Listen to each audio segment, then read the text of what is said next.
Hermanos haitianos, la verdad paso por aquí y les agradezco tanto, les agradezco mucho. ¿Cómo no ser agradecido con una comunidad que es tan empática, señores?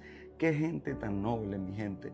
La verdad, si usted no conoce a los haitianos, usted ni hable, porque la verdad esta gente es muy amable, una gente que se preocupa.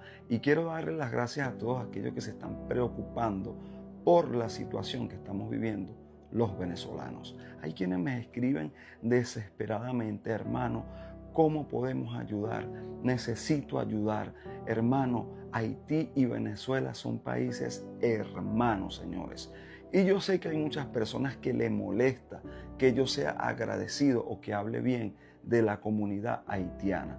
Pero yo nunca voy a callar lo que siento y voy a expresar la gratitud que tengo por la comunidad haitiana. Señores, muchas gracias. Seguimos trabajando. Ya ahorita en el transcurso del día y del día mañana les voy a estar mostrando lo que estamos haciendo en Venezuela con la ayuda de varios hermanos haitianos y la ayuda de un hermano mexicano que también nos está apoyando. Ya les estaré comentando, ya les estaré presentando por las redes sociales el trabajo que estamos haciendo, y créanme que esto no fuera posible si no fuera por la ayuda de nuestros hermanos haitianos. Bendiciones para ustedes, mis hermanos. La verdad, que mi Dios los bendiga.